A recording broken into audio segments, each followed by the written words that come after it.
Hello, welcome to Nice Moves. I see levels here, and I assume that it's working.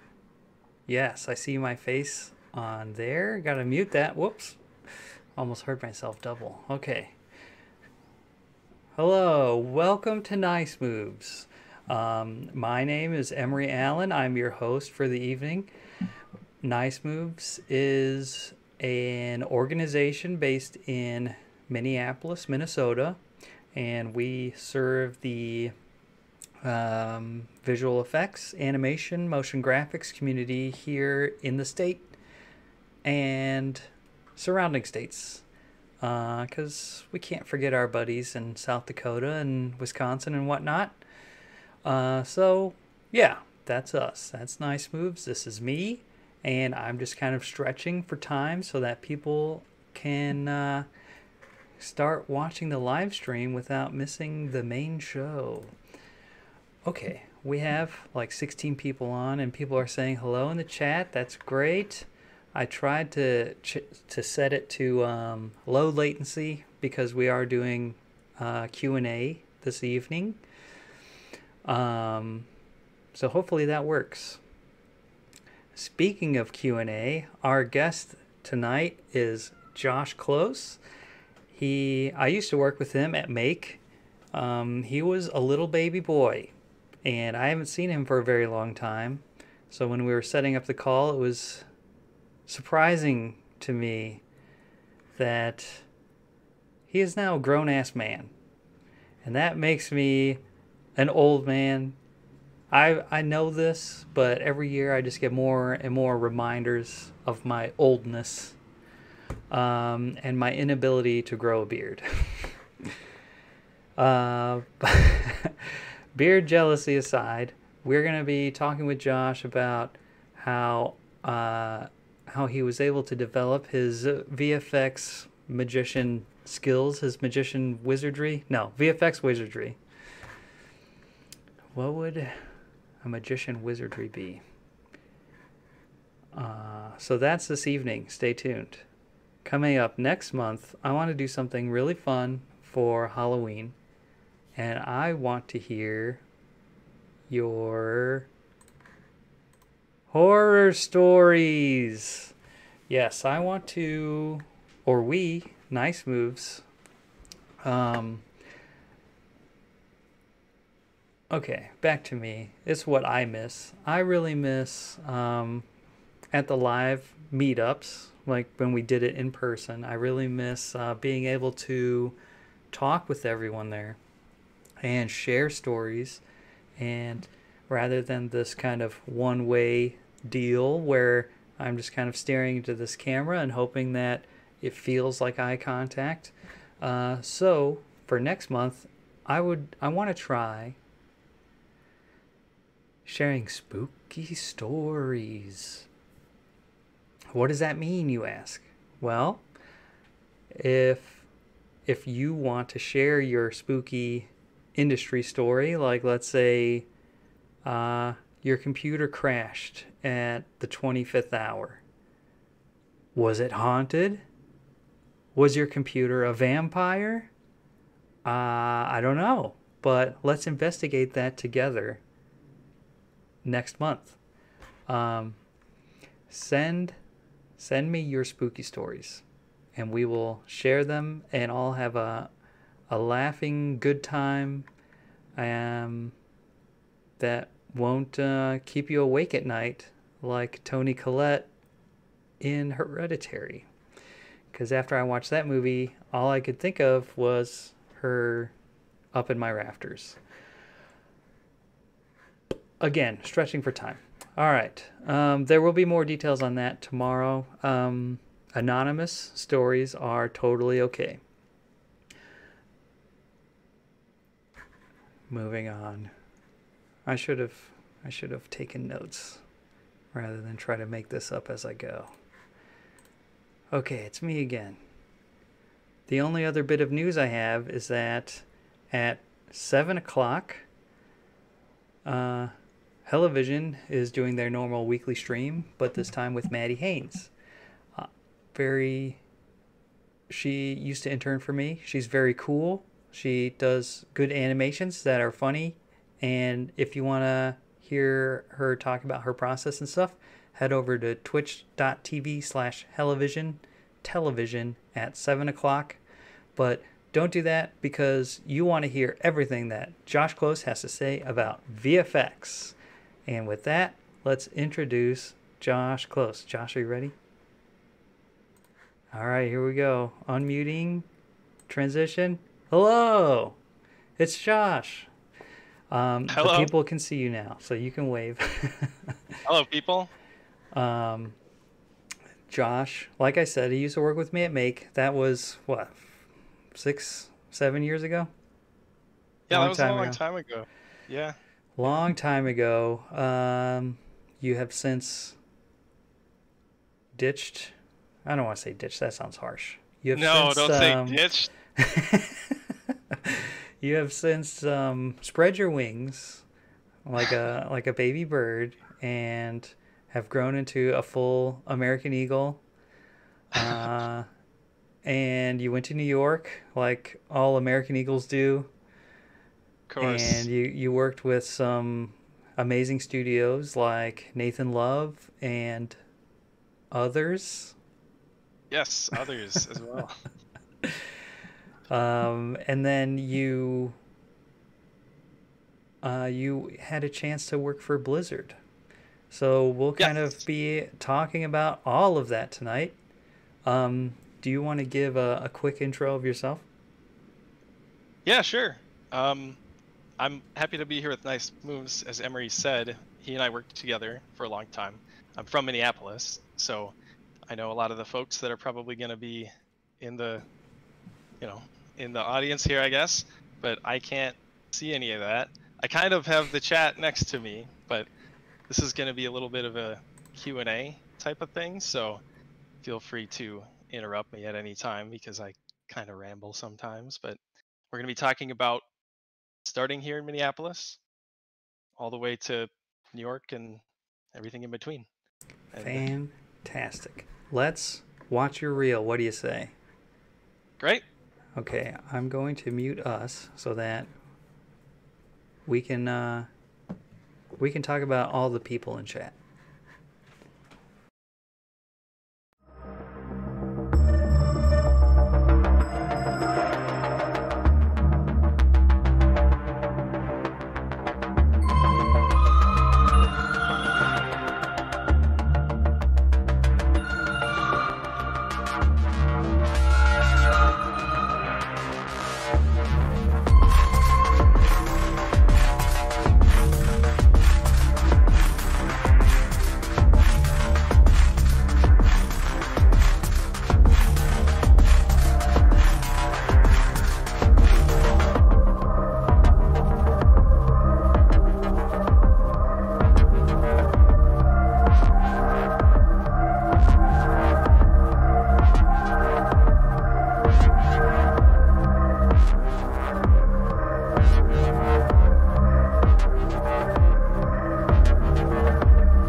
And we're back, and I'm haunted by a guy's eyes being slashed out. So thanks for that, Josh. You're welcome. Well, it's an old reel. It's from 2018. But hot damn, that is good stuff. Thank you. It's kind of weird to say like, oh, it's 2 years old, but because all the work, yeah, it doesn't seem that long ago, and all the work still seems like fresh. You know, it doesn't look dated. Good. That's a good thing. Congratulations. Thank you. I'm going to bring up your... Oh, shoot. That's one thing I forgot to set up. Is you on. Anyway. Yeah, why don't you go ahead and just start from the start, I guess. Or let's Yeah. start from make, because I know Danny and Jackie are in the chat. Oh, make is very much the start for me. Like I said, I'm from Minneapolis, and I went to school here, and I interned at Make for a while, uh, probably over a year. I was an intern there, and when I graduated, I wanted to stay and stayed there for a total of 6 years, and it was great. Emery and I overlapped for a little while we were there. That's how we know each other. Um, I met some of the most talented people still to date at Make, and they taught me pretty much everything that I know. I think at one point I was told to forget everything I learned in school, which in some ways was a good idea.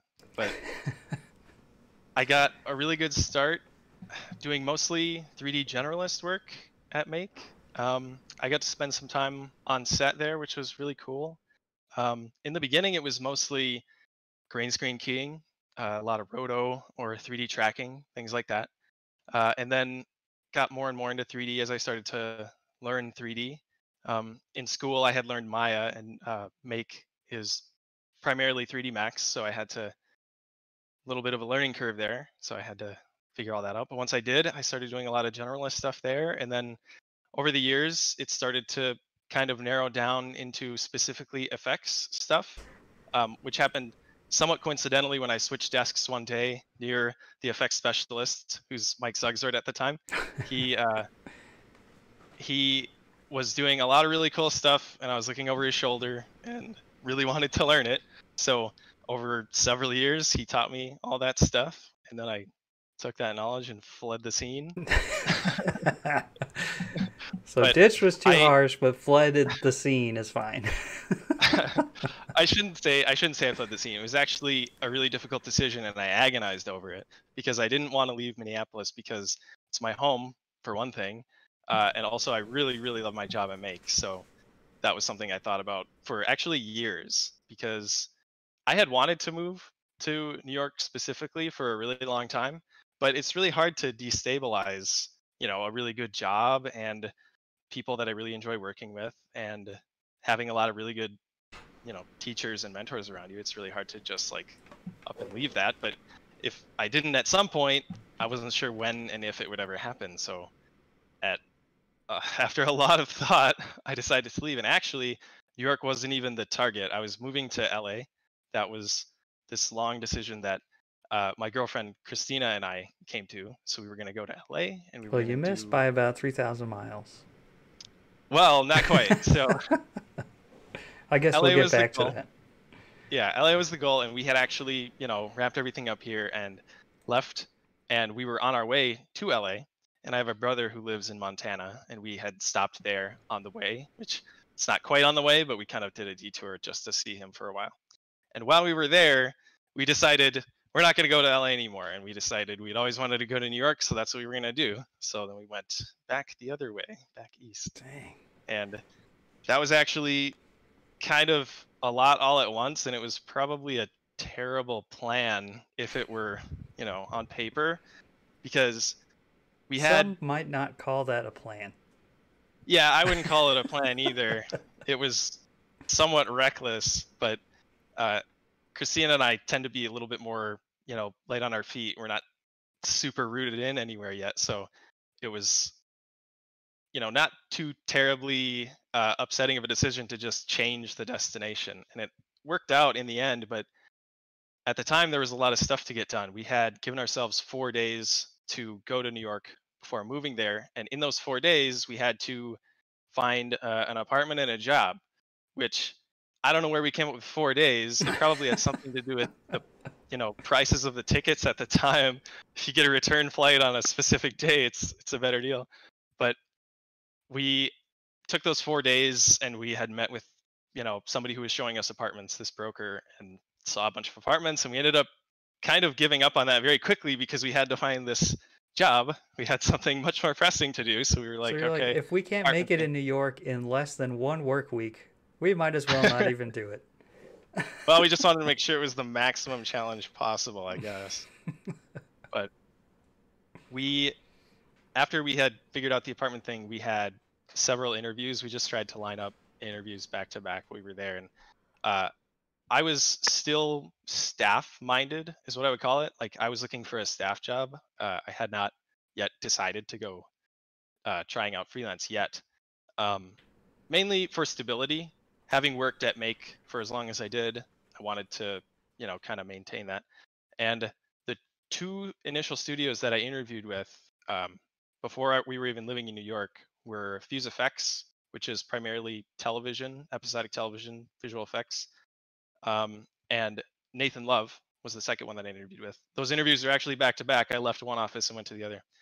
But Nathan Love I had chosen because for anybody who's not familiar with them, they do incredible work, and it really reminds me of Make's work. So, uh, having been familiar with their work for as long as I had been, it seemed like it would have been a pretty smooth transition. And actually, both of those studios that I interviewed with ended up being long-term work relationships, but not as staff. Somewhere in between, I had decided to go try freelance instead, and I think part of that was born in having interviewed with both studios, and the interviews went pretty well, and they had needed people at the time. But it's pretty tough to just choose one or the other because there's always a choice. It's Nathan Love might have been similar to what I was already familiar with, but FuseFX being a much larger pipeline, it's a much bigger company that has a lot of cool stuff that could have come with it too. So at some point, I decided to just try freelance, which uh, I had some friends who did freelance in Minneapolis, of course. Like there's a lot of people that do it here. I just had never tried it myself, so it was kind of all new to me.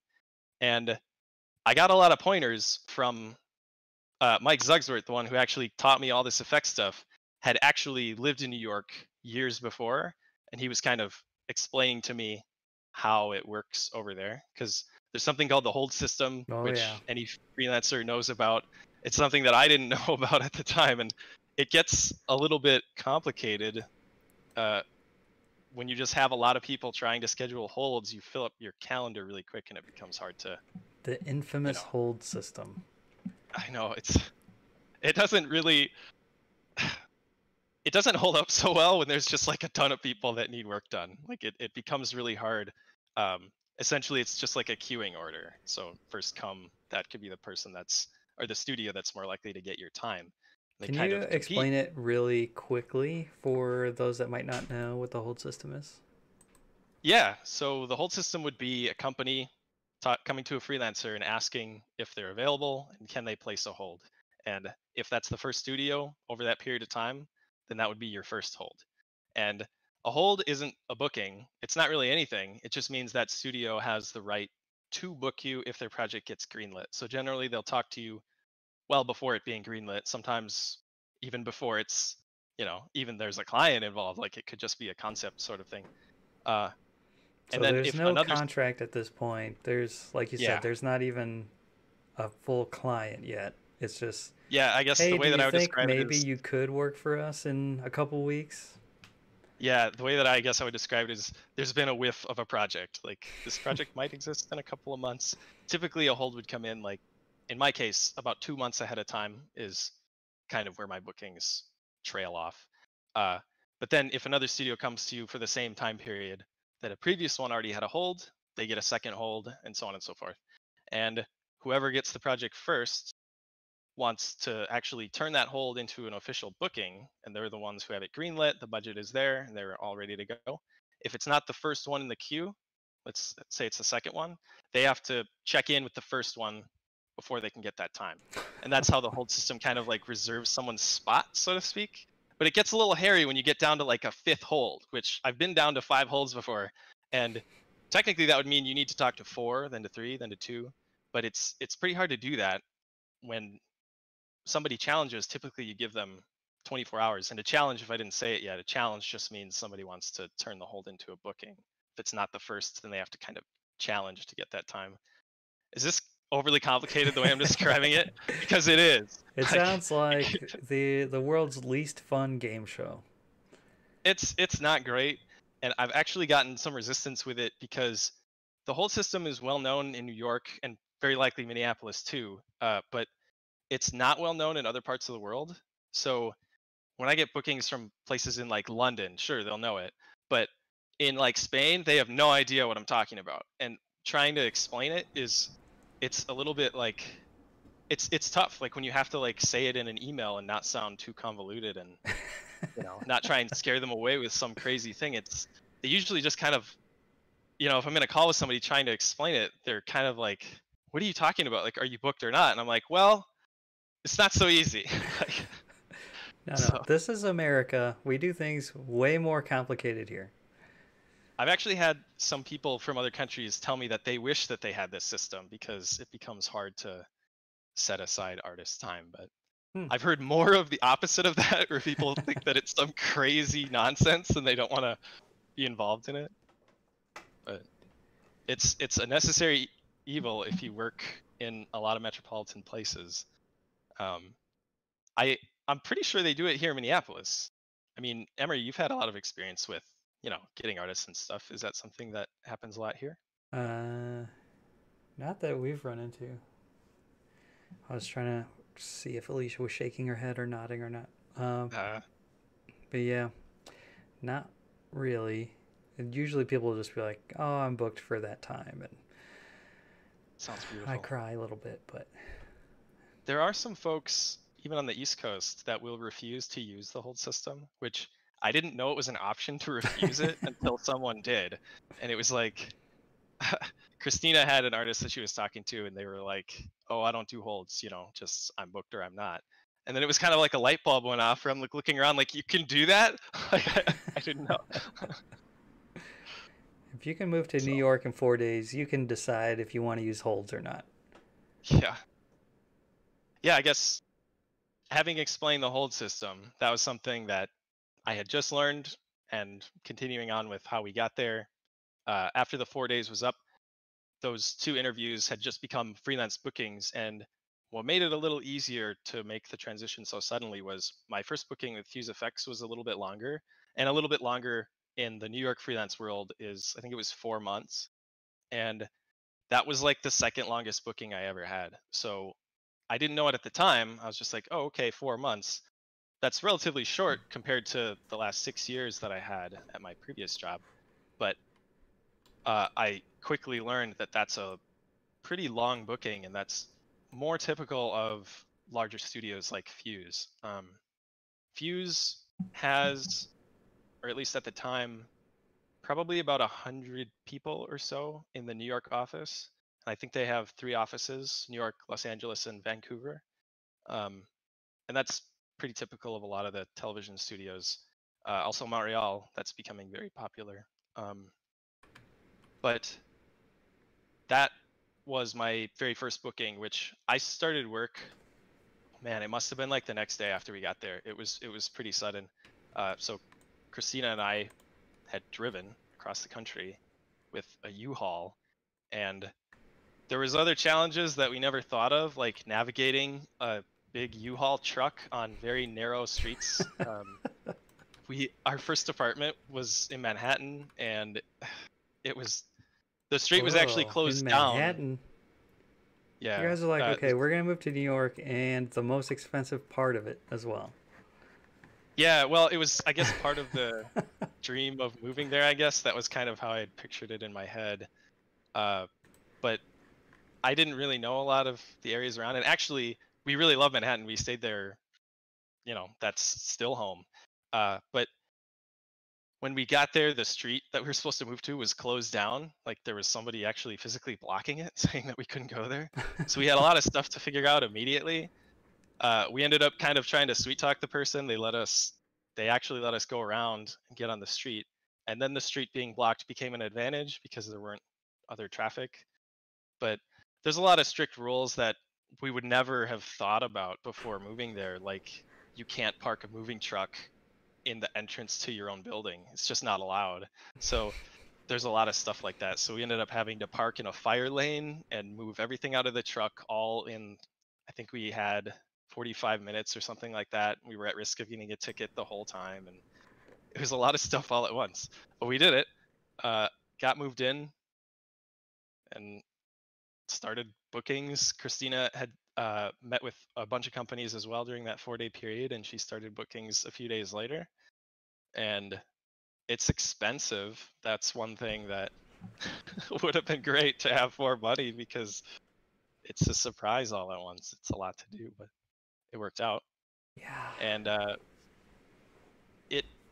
it was a good decision in the end. But if I were talking to somebody who is also thinking to do the same thing, there's some planning that could be really beneficial in the process.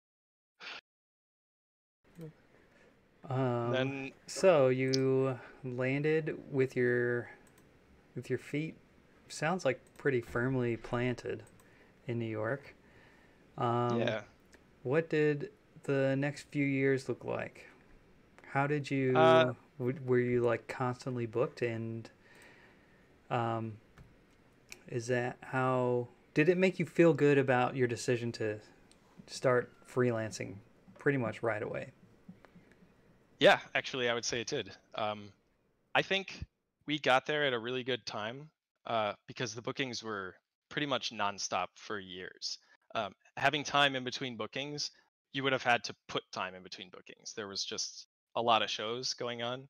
Uh, New York, as opposed to the West Coast, is typically all commercial or television. The television is getting a bit bigger now that TV is getting a bit bigger. Episodic television shows are kind of competing with movies now.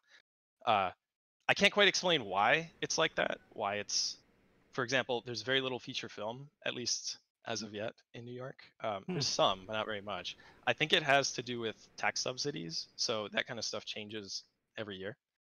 But being television, I feel like television is still kind of on the way up, I would say, with all these HBO shows that are just better than movies in many ways. So Raised by that Wolves, have you watched that yet?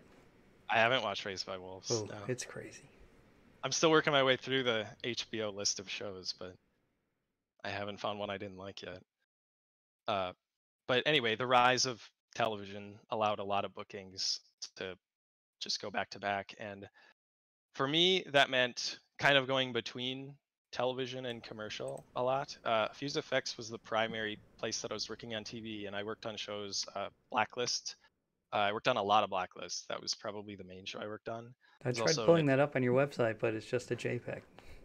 oh yeah, it's pretty hard to get content to show. So I do have my shots from Blacklist.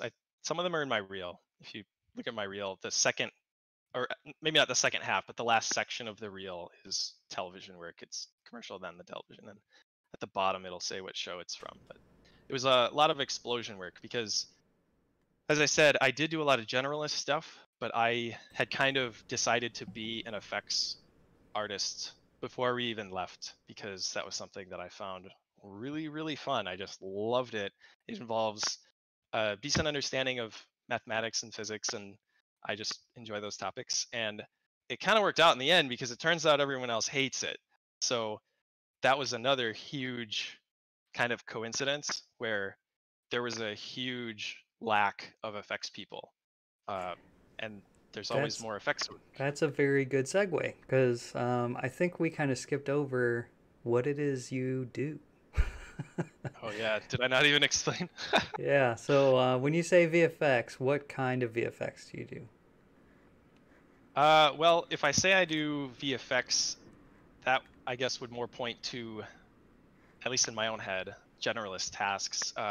And what I mean by a generalist task would be typical layout of a scene, possibly a little bit of 3D modeling, a little bit of animation, but not necessarily a specialist level of either of those things. A generalist is more, at least how I've seen it, it's more of the jack of all trades. They'll have a little bit of everything, a little bit of texturing, UV unwrap, and the amount of animation that I do is moving like motion graphics sort of stuff. I'm not able to do rigged animation. That's something I was never able to get the time to even touch. But So do you the consider yourself a more of a generalist? I do now, but in well, actually, that's kind of a loaded question. I do now mainly because the jobs that I do these days, I typically do everything. Like, uh, probably not most of the jobs I do now, but probably about half of them is the whole project. Like, I'll just do the whole thing, and Dang. that involves a lot of generalist tasks. But having such an interest in effects, I always find myself trying to like lean it towards effects stuff. So I'll always try and get some particles in there. If the client doesn't have a really specific idea, I'll always try to get something that's a little more complex looking involved, which doesn't always work, but that's what I'm really interested in. And that when I went to New York, uh, it was pretty specific right away. In the larger studios compared to smaller ones, you're not really expected to do everything as much. Um, like at Make, for example, it was everybody does a little bit of everything, which I think is probably typical of a lot of the studios in Minneapolis and a lot of studios that are less than 50 people or so, just because stuff tends to move a little faster. So it's not always efficient to have things moving between departments, especially with commercial clients being a little bit less decisive and wanting changes all the time. Sure. And that's just the nature of how the industry works. It's short form and quick turnaround.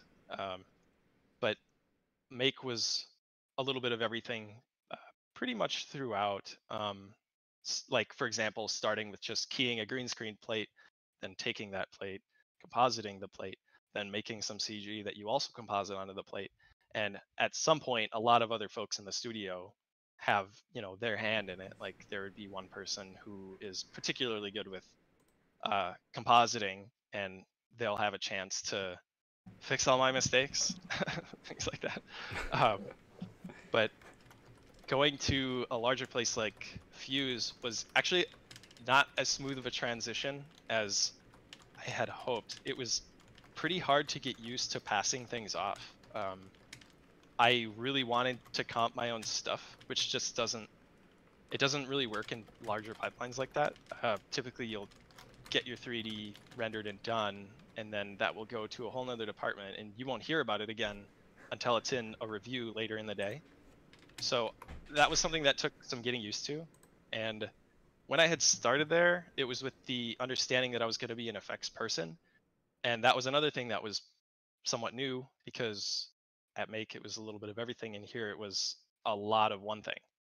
And I liked that idea because I really like effects. It's just a little bit another step to get used to, because if I'm supposed to be doing an explosion of a building, you have to wait for that building to pass previs, modeling, texturing, layout before it gets to you, and that takes time. And the uh, the workload is usually kind of staggered, so it kind of lines up. But then if you need a change to the model, that's, oh, we need to tweak this little thing, you'll have to wait for it to go through the departments again. And there's a lot of tools involved that streamline the process. Every studio has proprietary tools that they use, a lot of proprietary tools, and it can be a lot to get used to, because every software has a asset loader that you'll need to learn. They'll have a publishing system that you need to learn, and it it becomes a lot of stuff to learn up front, where knowing your software that you come in with, that's one very small thing that you have to kind of fit in with. And it did work out, because you do it, you learn everything. And I did all these bookings with FuseFX for various television shows, and then over time, some smaller studios started to come in. Like Nathan Love is a really big one, which I can't say enough good things about Nathan Love. That's just a really great studio. I love working with them. And for anybody who's not familiar with their work, check it out. It's incredible. Um, there's another studio called Big Star, which does some similar kind of commercial work. They'll show up a lot on my portfolio as well. That's a studio I work with all the time. And that's another studio that's less than 50 people. They're maybe I don't even know now, maybe 30 people or so. And going from a large studio like Fuse back to a studio like this in a booking that's maybe between 2 weeks and a month uh, was kind of going back towards what I thought I was already knowing, like what I was experienced with, like it was at Make. My first project with Big Star, what I would call a medium-sized studio in New York, was right after a booking with Fuse. I went from working on Blacklist, and then I went to Big Star to work on the Game of Thrones season 7 uh, kind of release trailer. And that was a project that I almost didn't get because I had a first hold. Here comes the hold system again. The hold system can get in the way of projects that you want to work on. And in this case, Game of Thrones was my second hold. Working with Big Star was my second hold. And they had gotten a green light on their project, so they were ready to book. And I was very excited to work on that as a fan of the show. And we had to like cross our fingers that my first hold wasn't going to take the time. And they didn't, so I got to work on it. But that's another thing that can be really disappointing if you have a show or a project that you really want to work on and you kind of don't get the opportunity because you've had a hold for a really long time. So that's just another thing to get used to. But working with a studio of that size was pretty comfortable for me. It was back to a team that was maybe a little larger than Make, but very similar pipeline, very similar way of working. And I got used to something at Big Star that's true of a lot of studios in New York, which is being the only effects person. Because I was talking earlier about how no one wants to do effects. That is so true. Huh. So again, we're Where talking about like the general effects stuff of like compositing and actually, oh, sorry, I should specify. When I say effects, I'm talking about dynamic effects, simulations, particles, fire, smoke, rigid oh, okay. bodies, things like that. Sorry, I use this term effects. I'm assuming that everybody knows what I'm talking about, but my reel on my website is pretty heavily leaning towards things like that, destruction sort of stuff, or explosions, fire, smoke, water, blood, things like that. Cool. That So this is where you kind of get to specialize a little bit because there's only one of you at a yeah, studio.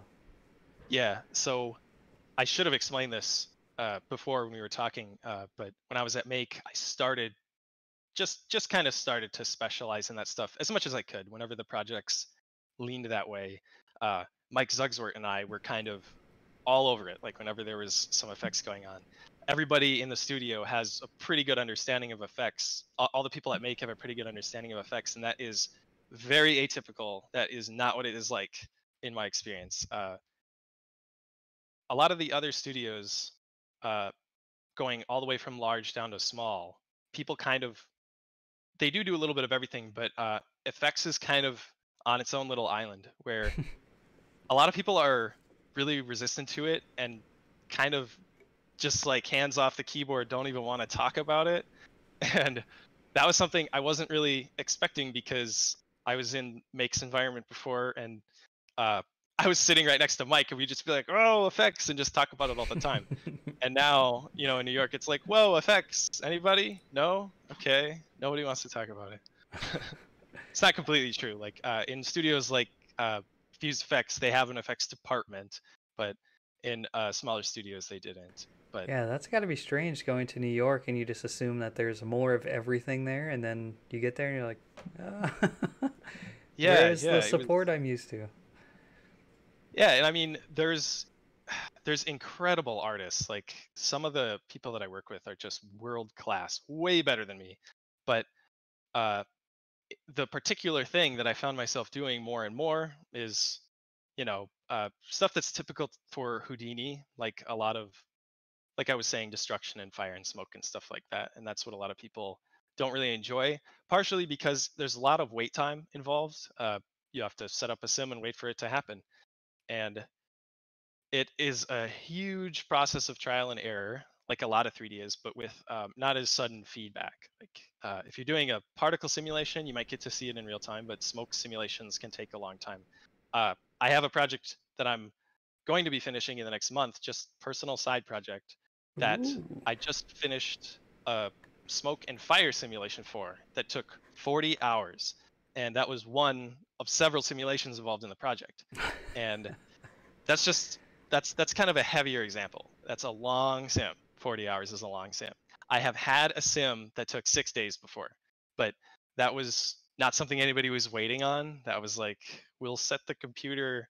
I've been doing personal projects on the side because just for years I've been doing it because I just really like to do it, and I like to try out some stuff that might not come up in commercials. And Yeah. When I was at Make, Danny was always really cool about letting us use extra resources, and that's the only way I could get a lot of that stuff done, was like, if there's a computer sitting in the corner, let's throw a sim on it, that kind of stuff. But your specialization in effects, is that what led to, drum roll, Activision? Oh yeah, actually there was, okay, so skipping ahead like few years, I would say, like I was in New York for 4-ish years before that came up, and going back all the way back to the beginning, back to Mike Zugzert again, that actually originated with him again. He was like, oh hey, look, there's a job posting here, and I was like, what?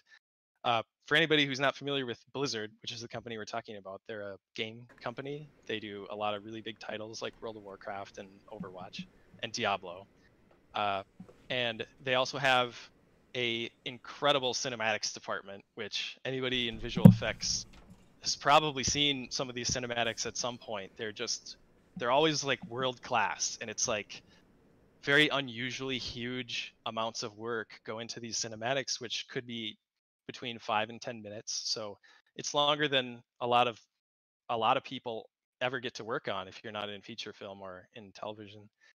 And there was a job posting, as I said, and Mike sent me this job posting, and I applied to it and then didn't think a whole lot about it because there was a long time in between. I'm sure the recruiting team is just swarmed all the time with inquiries for these jobs, but this particular job was an effects artist job specifically. And I think there was maybe a month that went by. Maybe I got a couple emails that was like, oh, we received your email, someone will be in touch. And at some point somebody was, and then that job was a freelance contract for 7 months or so, I think 7 months. And it was in LA, or south of LA, in Irvine, which is where the headquarters for Blizzard is. Hey, and we got back there. We got back to LA. Yeah, your original target. yeah. So LA found me eventually, but that job. Should we play the trailer? Oh, actually, yeah. This particular job was to work on 3 projects that I didn't know at the time. A lot of times with bookings, you don't know what the project is. So that was the same case here, where a lot of decision making had to happen, which I'll go over after we look at the project, which was one of the 3 cinematics I worked on was for World of Warcraft.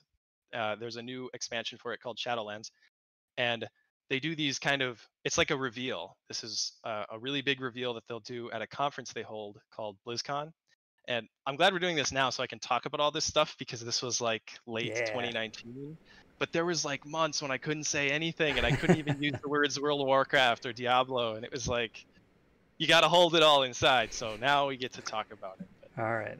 We're going to switch to the cinematic.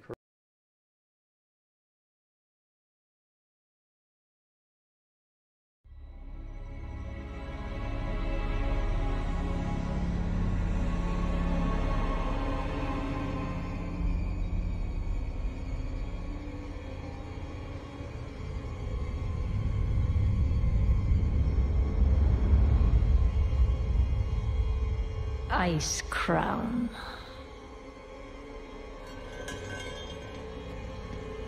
A monument to our suffering.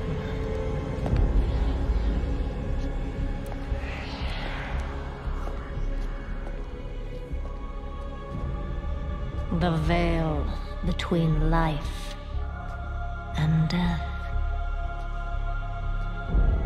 Where a usurper sits on a frozen throne.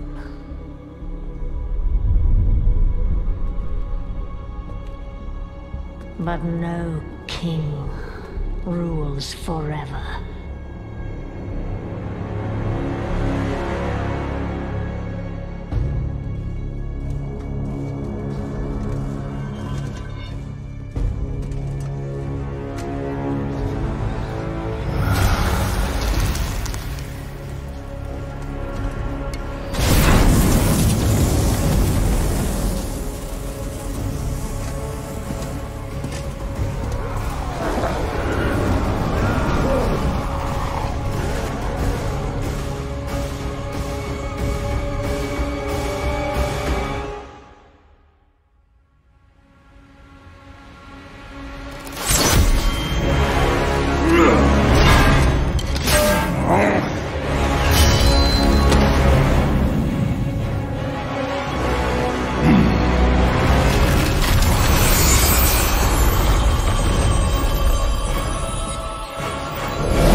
Unfit to wear this crown.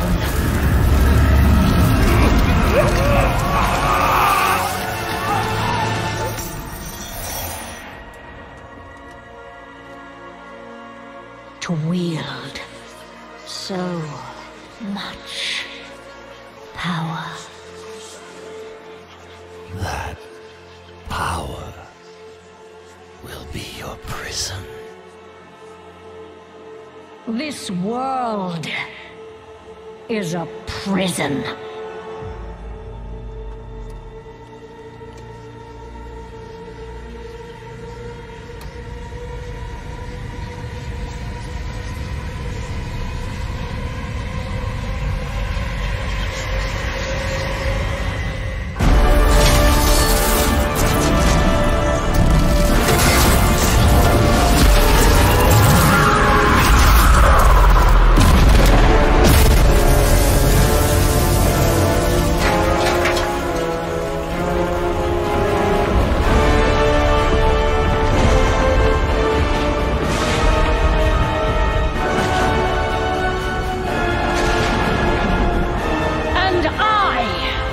Set us all free.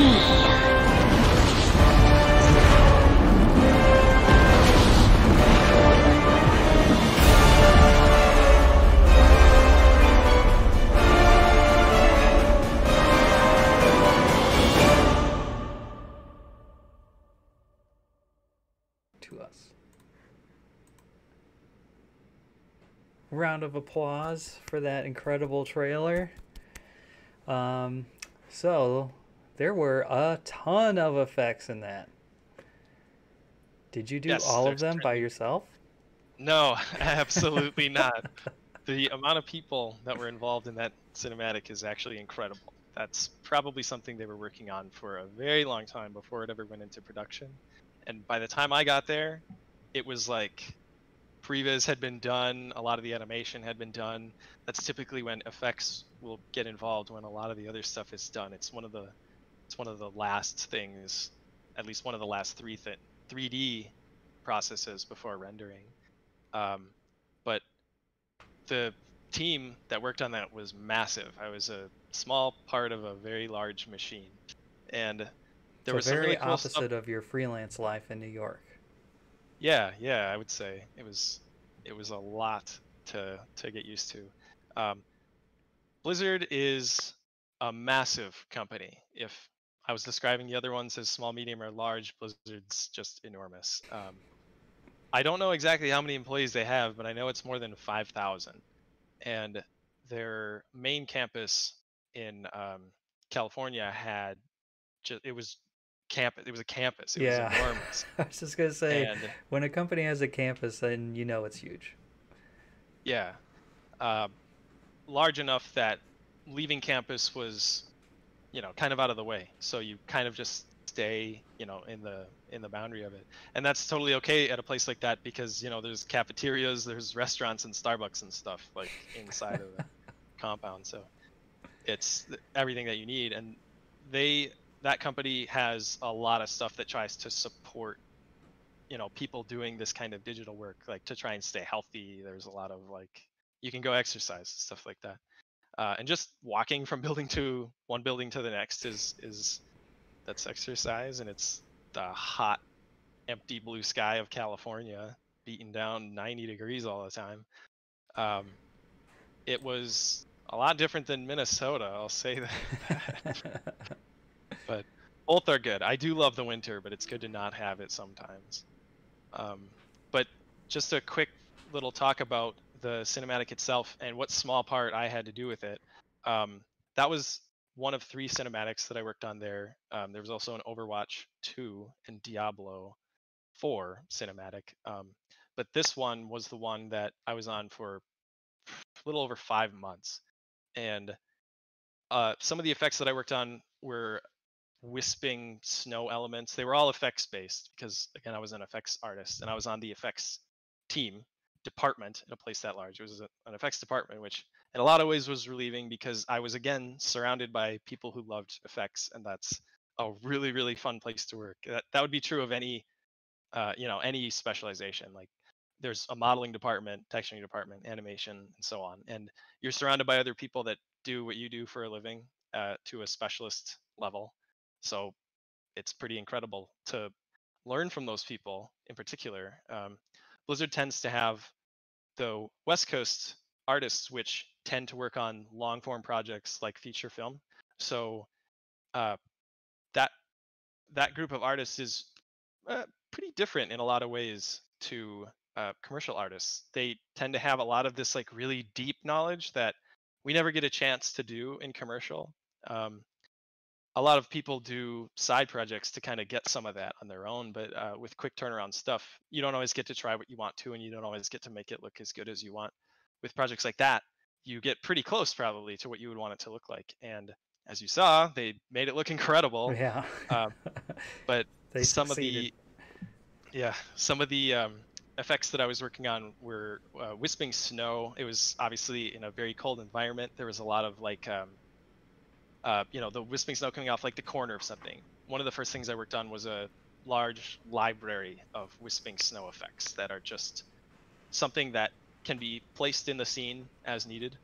And there was also one of the main characters, Bolvar, the guy in the big armor.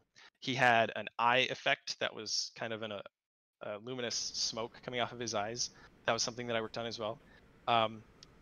The chains that the other character, which is Sylvanas in the lore of the game, she conjured these chains that showed up over him and held him down. That was something I worked on.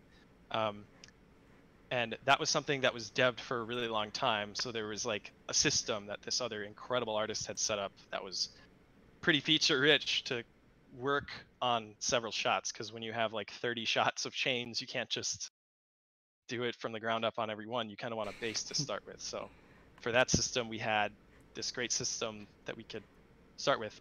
The snow, I also did the snow. and that was your standard particles. However, if you look very, very closely, and I expect you to look very closely, the snow melts when it hits surfaces. So it'll hit his shoulder, and the actual size of the snowflake will shrink until it fully melts and becomes nothing.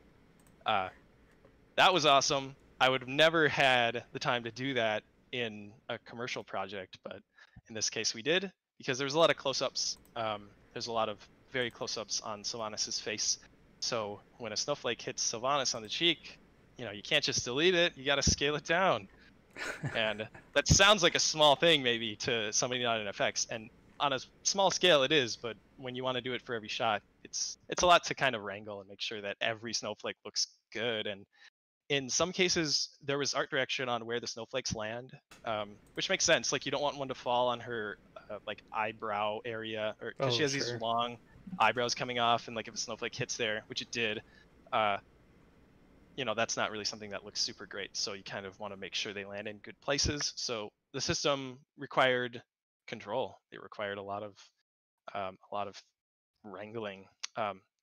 Some of the other stuff that I worked on, or actually probably the biggest thing that I worked on, was at the end, that giant sky shatter. I was doing the volumetrics of the sky shatter, meaning like the clouds and the lightning and the kind of that, shadowlands is what they call it, right? So the volumetric and cloud stuff that was involved there, that was what I worked on, and that was my single longest task, I would say. And then I worked with another really, really great artist who did the actual rigid part of it, where the sky surface breaks into several pieces. So he and I were working together to make sure that those two effects looked good together.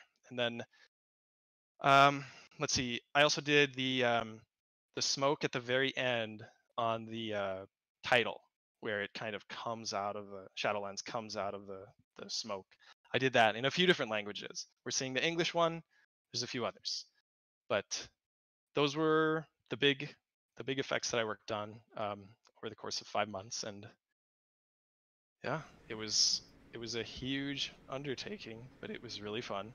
Being able to do that, being able to jump to a large studio to work on a dream project like this was really cool.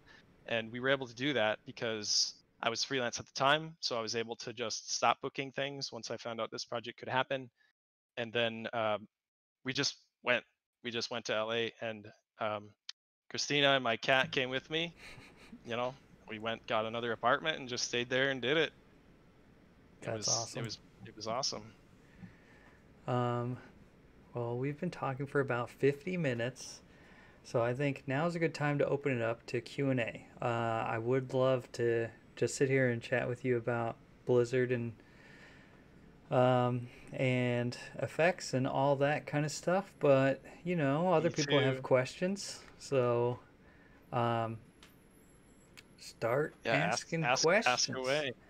Ask away. I don't know how responsive this is here. I have the chat pulled up in front of me. Yeah, we got a question from Michael Richmond earlier. With all your collaborations in game cinematics, are game engines featuring more and more heavily in the cinematic pipeline? Well, the only game engine that I've come close to is Blizzard's, and their game cinematics are a separate department from pre-rendered cinematics. So they're not really overlapping, but they do have tons of very, very well thought out game cinematics, and some of those engines are starting to look really, really good. In many ways, the storytelling is very comparable to pre-rendered stuff. So you didn't have to dig into whatever their game engine is? No, I didn't have any experience in it, mainly because I was in the pre-rendered side of things, I guess. There's whole nother can of worms if you're on the effects team for real-time engines. And that's actually something that I'm pretty interested in generally. I would love to work in real time. I have a big interest in VR as well, so I mean, you can't ignore the amazing work that's starting to come out of these real-time engines. So yeah, I really seeing all those Unreal demos and with ray tracing and 3080s, these are things I've heard that are incredible. Yeah. So yeah. Okay, we have a question from Trish Yanovic. I hope I said that right. I probably didn't. What do you think attributed more to your growth as an artist? Working freelance or working with bigger companies like Blizzard? Trish did. Trish Chanovic did. What contributed more to my growth as an artist? I would say, if I had to choose one, I would say the smaller projects. The smaller projects and the smaller studios required a lot more on-the-spot learning. Places like Blizzard are huge tasks to undertake, but when you have several months to do it, there's enough time to do everything you want. When there's only 1 month to do an entire project, there's very little time for learning. So a lot of that ends up happening after hours in my case, because I don't know when to stop working. But I would say more growth happens when I'm like backed into a corner and I'm like forced to. I guess that's probably true of a lot of people. Yeah, I think that makes a lot of sense. Like when you have to fight your way out of something or lose the job, you're going to learn how to fight your way out. Yeah. Mike Zugschwert asks, how did COVID affect your jobs? It had a pretty big impact in the beginning where we had a lot of projects cancel all at once. Like it was basically in the course of a week, what used to be a very full schedule of, in some cases, up to 4 holds just vanished.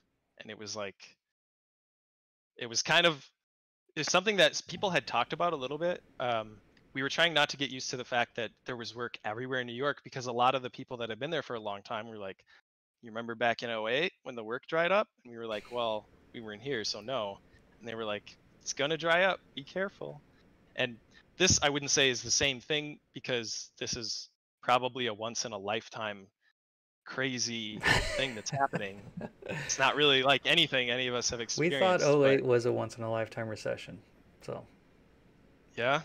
Well, this very much like 08 had a similar effect where, like I said, a lot of our projects, and when I say our, I mean Christina and I, I'm lucky Christina does the same thing more or less that I do, not effects, but she works as an art director in the industry as well. So we get to do a lot of stuff as a team, which is really great. We also lose our jobs as a team, which is, that's part of the trade. So I say lose our job, but it's freelance. So you're used to, some gaps in between projects here and there. So it's not always such a scary thing to like have a job cancel out. But when you have like a lot cancel out all at once in the middle of what seems to be some crazy pandemic happening, and this was actually really early when all these jobs started to cancel. And I say the jobs canceled, but what really happened is the need went away. Like it was like the clients stopped paying, so the studios don't need, they don't need freelancers anymore.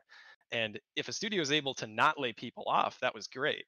So freelancers got really, really pushed to the back burner. I would say Christina and I were incredibly fortunate over this like work, going away thing, because there are projects that come in, and that's largely due to coincidental relationships that we have, where we had worked with somebody who happens to have a project, or if we had done work with pharmaceuticals, for example, a lot of those jobs weren't really affected. yeah, it's Projects. like having all those years of freelance experience kind of helped you out. Whereas Yeah, if you had moved to New York 4 months ago, it might be a different story. The horror story that we were talking about was the time of year that this all happened was very similar to the time of year that we had gone to Blizzard. So if those two things had lined up, like if we had gone cross country and then this happened, it would have been a lot more tragic. And that probably happened to some people. I mean, it must have. Like maybe not with this specific company, but everybody had plans that all of a sudden stopped. So it was Yeah. pretty big on our industry. And another thing that was kind of strange was I had a lot of people that I hadn't talked to in a long time, kind of like showing up like, hey, where's all the work at? I was like, I don't know, you tell me. No one knows. So that was kind of, I think it's safe to say it was pretty scary. Like everybody was kind of like, what's going to happen? And once things started to not get back to normal, but become normal is how I would describe it. Once it became more normal, then a lot of the work started to come back. But COVID had an enormous effect on visual effects. and not just visual effects, but just living in New York is really hard. Yeah. Doing, these.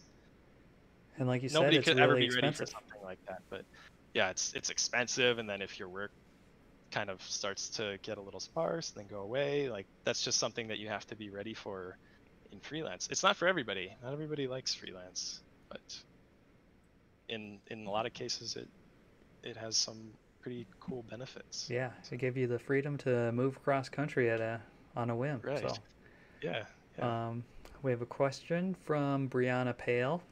So, as someone starting out with wanting to specialize more in particle effects, what suggestions, other than trial and error in RealFlow/Houdini, do you have? The first one that comes to mind is to pay a little bit more attention to Houdini, because like I hate to point at a specific piece of software, but that one dominates effects. And I did not know Houdini when I went to New York, and it was really difficult to find jobs that didn't use it. So there was a point in time where I had to stop. Like I put an intentional gap in my schedule of 1 month just to learn Houdini, and I just did tutorials every day, like on a regular work schedule for 1 month to force it in. And from an effects point of view, it has a lot of tools that are pretty helpful. So that's like the first thing. But that's also not to say that you can only use it. Like there's tons of other great tools. 3D Max, like I worked in 3D Max for years, and I never felt held back by 3D Max. Like we were able to do a lot of the stuff that we wanted to do with the use of a lot of external plugins and stuff. And Make has a lot of very like smart developer type people that work there that are able to really make a software do what you want it to do. So that would be another thing for an effects person, is to try and get at least an entry level understanding of programming, using something like Python, or in Houdini's case, Vex. You don't have to be like a super coding genius or anything like that. Just understanding maybe how to take someone else's script and read it and use it. That's going to help a lot. That's going to make you a lot more employable. And the better you are at it, the more employable you will be. So those are the two that stick out in my head, because those are the two things that I tried to spend time learning, Houdini and scripting, that have a lot of really immediately visible benefits, where just being able to understand that kind of stuff is somewhat unique if you're not in like a technical direction kind of department of visual effects. It kind of So, sounds like booking time for yourself, almost like setting aside time that is strictly for learning helped a lot. yeah, I would say it did. And I'm the type of person that does a lot of this stuff on my own time as well, just because I have a lot of stuff that I want to try all the time. Not everybody enjoys spending their free time doing visual effects, and I think that's totally okay. So in that case, you might intentionally put some space in between your daily schedule. So here and there, maybe 1 day a week or 1 day a month even, you just have a day to learn one particular thing that you want to kind of get involved with. And the internet is huge, so I mean, probably any knowledge that I didn't get from somebody that I was just sitting there looking at, it's just all coming from the internet. Like I Google anything, there's always been a result. I think the number of times that I've Googled something that I couldn't find an answer to is pretty rare. And that's just a way to say it's easy to learn stuff. Like if you want to learn coding, there's so many free resources to do it. So Do we have any more questions from the chat? I'm asking and stretching for them to kind of catch up. yeah, I had hoped to leave some more time for the questions. I told Emery, I was like, I'm gonna ramble. I'll just keep talking. You got to interrupt me. Mike has another question. In the future, do you see... Let's start that over. In the future, do you see yourself shifting toward specializing more in effects, or shifting more toward generalist/whole pipeline projects? I see myself shifting towards what I would describe as whole pipeline projects, because when I say generalist, I guess that makes me think it would have less effects in it. But I think a better way to describe it would be, I like to do everything. Like I have a love of effects, but If it's something I can model, I would love to model it. And if it's something I can light and render, I would love to light and render my own stuff. It skips a lot of steps in some ways where if I work with a lighting artist, they might not be familiar with this particular type of effect. So there's a little bit of back and forth there. I'm able to skip all that if I do projects all myself. And it gives me a little bit more control over it, but also a feeling of accomplishment, I guess. Like I like to go from just like a blank scene to like a really nicely rendered image. It's pretty rewarding. Yeah, for someone that likes to do so many like self-initiated short films, I imagine that you must enjoy the whole process of it. Yeah, I'd say I do. If I'm thinking out about it just off the top of my head, UV unwrapping is something I don't enjoy, but other than that, I feel like I could generally like what I'm doing. And in a lot of ways, I just keep in the back of my head that I'm headed towards the effects step. So if I'm creating all these models and doing this whole scene, I'll always kind of think about the effect that's going to happen around that. I was talking earlier about a 40-hour-long sim that I did.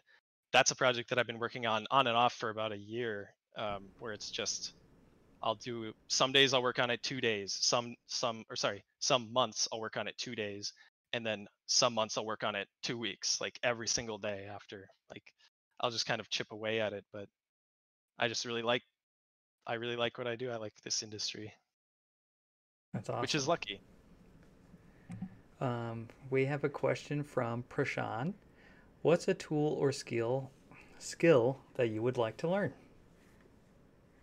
Oh, Substance Painter and Substance Designer. I don't fully understand the difference between those two softwares yet, but that is such cool stuff. For anybody unfamiliar, it's creating basically materials and texturing in an isolated environment. So a lot of it is very procedural, and a lot of these materials you can bring into Maya, Houdini, 3D Max. There's some pipeline interfacing between these two softwares, and just Google it. Like look at their gallery. It's some really really cool stuff. And when I see their gallery, I'm like, you can do that with that software. Like if I was able to do that, that would seem very very rewarding. Like it's a really big field to get involved with for anyone that's worked in shading in particular, not even necessarily concerning yourself with lighting yet. From what I understand, Substance is, you're kind of doing it in a vacuum. So they have like a renderer where you can just view what you've created under certain light conditions. And I'm sure you can customize it, but I think the idea is that you focus your skill on this one thing. And those are the kind of softwares that I've had a lot of interest in, like where it's one software that's specialized for something. In a lot of cases, it's very, very good and very well developed. In other cases, not, but Substance is one that seems very, very cool. We have a question from Todd. I think he's talking about that 40-hour sim. Did it turn out the way you wanted? But I think a bigger question is, what do you do when you sim for that long and it doesn't turn out? Punch the monitor? It's tricky. If you have more than one computer, then you can kind of check it as it's going. You check the files as they're being written. And in my case, I have a few computers, so I can kind of babysit it a little bit. And this 40-hour sim was, oh man, it's iteration 165, I think, of that sim. So I've ran sims 164 times before I got to this one. So this particular sim, I was pretty confident with. Like at this point, I was turning dials to a very, very high level of precision where it's like, I want this fire to move a little more that way. So this particular sim, I was pretty confident that it was going to turn out well. But the other 164, not so much. That was a lot of trial and error. But I had turned the settings down, so not every sim takes 40 hours. Like the first one probably took like, I don't know, a half hour. But yeah, effects requires a lot of patience. And there have been scenarios where you get a sim, any effects person will understand this, but you get a sim and it's not what you thought it was, or you forgot to check in a box, or you forgot to hit a setting or something. Or there's sometimes just anomalies. Like simulation is just that. It doesn't always occur the same way. You have to be careful about how you change things. If you have a splash in some water and then the animation changes just slightly, it's a completely different splash. It's not going to be the same. And that kind of stuff comes up a lot. and it comes up in production a lot. Where in those cases, there's a shot in my reel of a river where the camera kind of lifts up and it looks down over this river. That sim was definitely in the hundreds of iterations as well, but we would submit like 10 of them per day with slight changes. So then in the morning you come in and check it, you have a lot of options, so you're not backing yourself up into a corner trusting one, because FX can get you if you trust it too much. Well, we're coming up on 8 o'clock, and we're coming up on, like hour 20-ish minutes. So I think with that, I'll just ask, is there any like last piece of advice or anything, one last thing you want to tell everyone out there? I guess something that's kind of sitting in my head is just to kind of give a shout out to Nice Moves for doing stuff like this, because keeping a lot of communication in industries like this is, to me, super cool. Like, it's really fun to go to, when we used to have meetings in person, everybody remembers that. It used to be a lot of fun to do that kind of stuff. There's a lot of meetups in New York where artists and people, even just producers, not even necessarily artists, they'll just hang out and do stuff. And I really like it because I can't stop talking about what we do. So it's really fun to be around other people that like to do that stuff too. So, well, keep thank it you, up. Josh. Nice. Your check is in the mail. Yeah, I just want to thank you on behalf of Nice Moves and on behalf of myself, because I haven't talked to you in forever. Yeah, it's been a while. It's really great to like I said, I wish we had more time to dig it a little deeper into FX and your time at Blizzard and stuff, but time is short, isn't it? Yeah. But I love talking about this stuff. So if ever we get to meet in person again, I'll be there, and I'm chatty. So Are you in our Discord?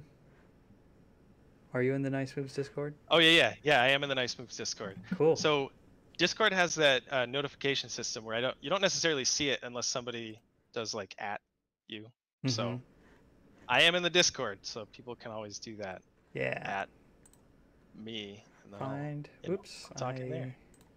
There we go. I accidentally moved off your camera, but we're good. So yes, go to Josh Clos without an E.com. Where else can people find you? The website's probably the easiest one. I have a nice, easy, short name, but I'm on a lot of different social media. If you're on Instagram, it's also just Josh Clos. Also LinkedIn and several other Behance. I'm on the internet. You can also just Google. I think I'll show up if you Google it. Nice. All right. Thanks, Josh. Goodbye, Yeah, thank you. everybody. Bye.